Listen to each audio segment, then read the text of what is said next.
Hero Naveen చంద్ర తాజా చిత్రం కరాలి పూజా కార్యక్రమాలు ఘనంగా జరిగాయి. రాశీ ఖన్నా మరియు కాజల్ అగర్వాల్ ఈ చిత్రంలో హీరోయిన్లుగా నటిస్తున్నారు. రాకేష్ పొట్టా దర్శకత్వం వహిస్తున్న ఈ చిత్రం యాక్షన్ డ్రామాగా తెరకెక్కుతోంది. హీరో నవీన్ చంద్ర వరుస సినిమాలతో దూసుకెళ్తున్నాడు. ఈ మధ్య 11 సినిమాతో ప్రేక్షకులను అలరించిన ఈ టాలెంటెడ్ హీరో తాజాగా మరో కొత్త సినిమాను ప్రకటించాడు. ఈ చిత్రానికి కరాలి అనే టైటిల్ ఫిక్స్ చేశారు. రాకేష్ పొట్టా దర్శకత్వం వహిస్తున్న ఈ చిత్రాన్ని శ్రీమతి మందలపు ప్రవల్లిక సమర్పణలో విక్రాంత్ ఫిల్మ్ క్రియేషన్స్ బ్యానర్ మీద మందలపు శివకృష్ణ నిర్మిస్తున్నారు.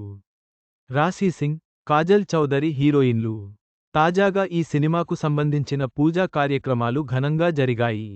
ఈ కార్యక్రమానికి ప్రముఖ నిర్మాత సాహు గారపాటి, రాజా రవీంద్ర వంటి వారు ముఖ్య అతిథులుగా హాజరయ్యారు. చిత్ర యూనిట్కు సాహు గారపాటి స్క్రిప్ట్ను అందజేశారు.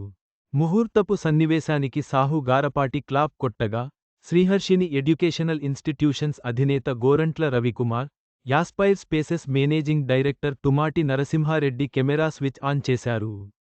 అనంతరం ఏర్పాటు చేసిన మీడియా సమావేశంలో నవీన్ చంద్ర మాట్లాడుతూ, కొత్తవారు కొత్త పాయింట్తో వచ్చినప్పుడు సినిమాలు నిర్మించేందుకు శివగారిలాంటి ధైర్యం ఉన్న వాళ్లు ముందుకు రావాలి.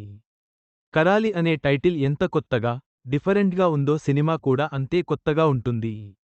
ఇంతవరకు నేను చేయని ఓ డిఫరెంట్ యాక్షన్ డ్రామా.